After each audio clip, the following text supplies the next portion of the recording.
Ladies and gentlemen, boys and girls, children of all ages, welcome to the channel. It's your boy, World of Wrestling, here today to discuss about WWE Smackdown September 22nd, 2023 review. Just got finished watching the episode here today. This felt kind of like a flat showing in some cases. In other cases, the show felt pretty good. I enjoyed some parts of it. Other parts, I just did not care to watch. Personally, I mean, it's whatever. I mean, you had Cena appear in the beginning of the show and at the end of the show. And AJ Styles was eliminated from the whole entire thing. He was originally supposed to be John Cena's tag team partner for Fastlane against Jimmy Uso and Solo Sikoa. AJ Styles was actually taken out before the contract signing, so he is no longer a part of this whole idea of a match that's been booked for the pay-per-view for Fastlane this coming, I believe it's October 8th or October 7th, one of the two. But here's how the show started. Cena comes out. He says he's been a lot of things since he returned, but he's come back to compete. Tonight he wants a match.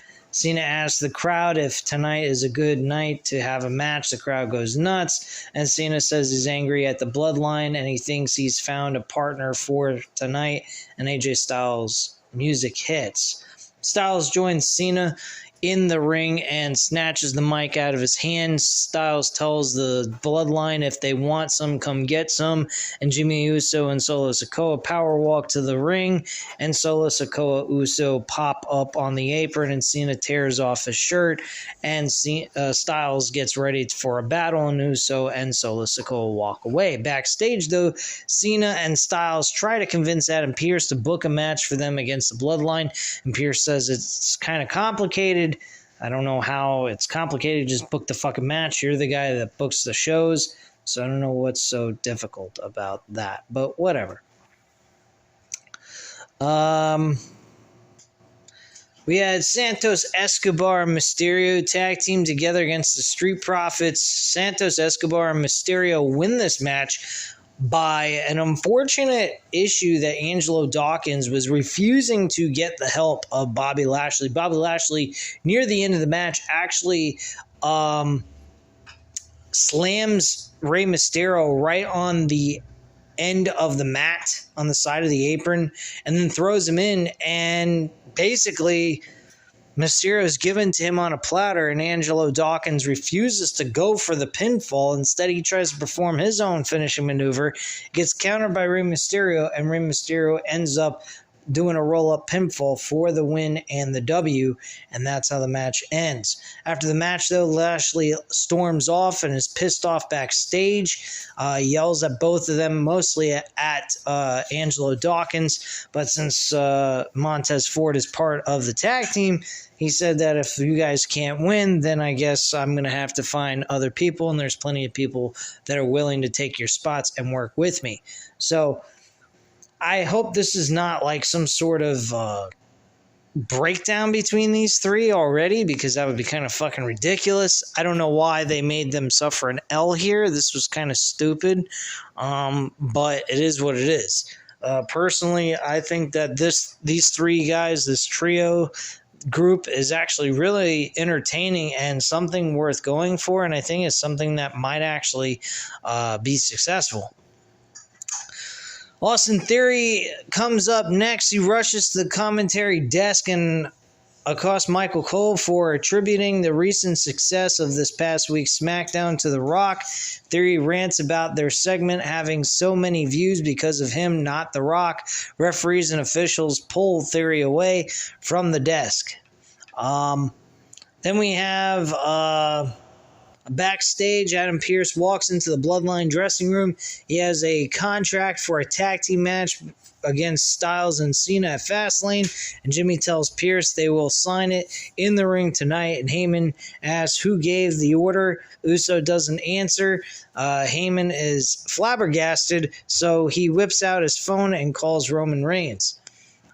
Next up, we have the WWE Women's Championship match between Io Sky defending the title against Asuka.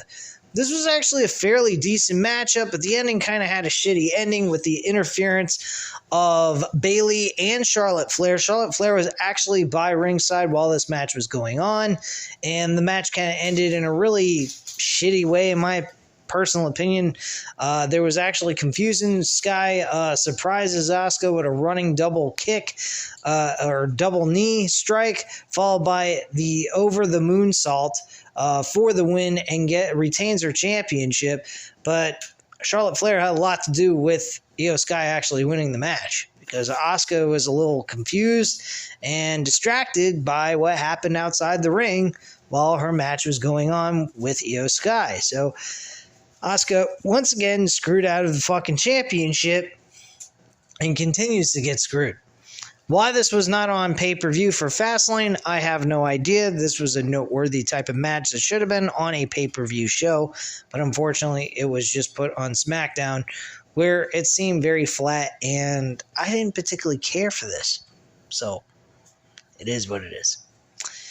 Anyway, Austin Theory and Grayson Waller had a great matchup with the Brawling Brutes. Butch. What the fuck?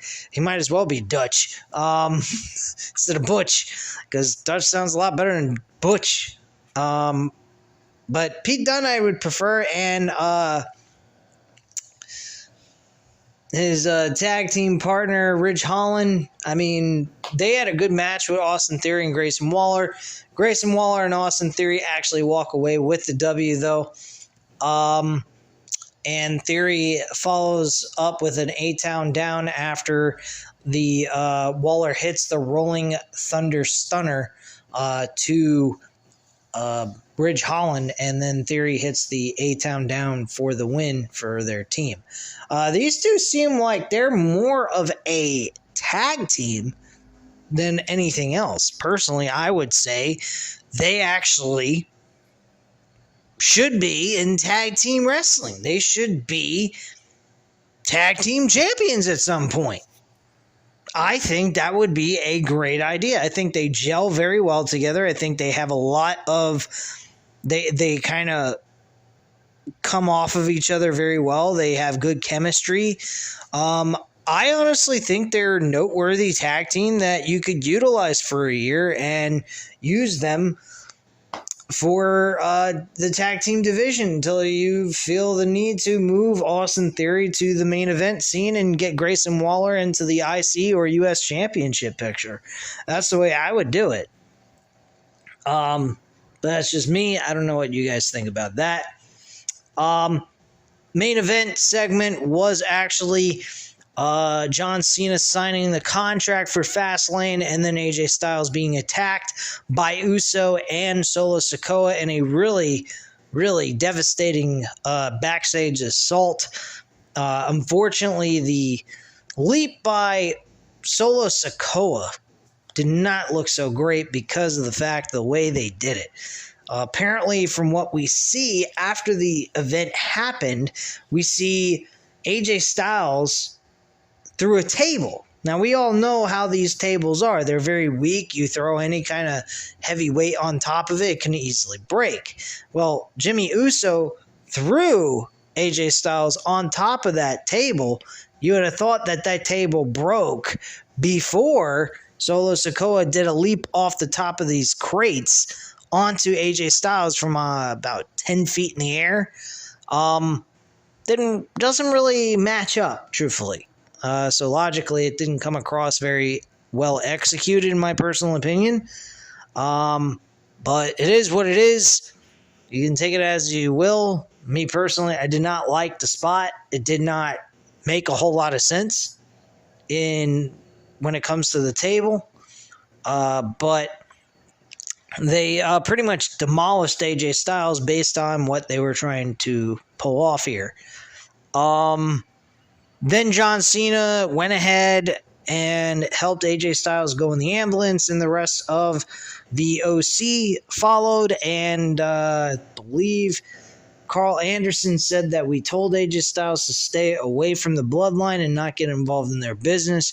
John Cena kind of looked at him like dumbfounded, like, are you serious? You're that afraid of this fucking group? Like, what are you going to do? Allow them to just run all over the entire roster on SmackDown? Like, what the fuck's wrong with you? So, yeah, nobody actually was able to help out John Cena here. John Cena went back out. Jimmy Uso pretty much went ahead and took control of the entire segment after Paul Heyman was starting the segment when they got back from break with the commercials. And Jimmy just snatched the microphone from his hand, said, hey, you should have went with AJ Styles in that ambulance, but it doesn't really matter one way or another. You're going in the ambulance with him, and you're going to be going to a hospital. John Cena then comes out. He attacks Solo Sikoa. He starts getting an advantage over Jimmy Uso. And then it was the other way around. He attacked Jimmy Uso, then attacked Solo Sikoa, got an advantage on Solo Sikoa, almost went for the AA, and then got super kicked in the face by Jimmy Uso, and the rest was history. He got 2 Samoan spikes to the throat, and then a frog splash by Jimmy Usos from the top rope, and that's how the whole segment went off the air. Who will be his tag team partner? Logically, I think it will be LA Knight. It does make logical sense to go with him since John Cena did give him some props from the Payback pay-per-view. He raised his hand, acknowledged him as a real legitimate guy and everything. He does have a little bit of beef starting up with the Bloodline. He does mention a little bit of Roman Reigns in his promo from the week before. There's all kinds of signs pointing to LA Knight having some sort of altercation with the Bloodline with John Cena, so it would make sense, but it kind of worries me at the same time. I do not want LA Knight anywhere near Roman Reigns in that Universal Championship unless they're willing to pull the trigger to have LA Knight beat Roman Reigns for the title.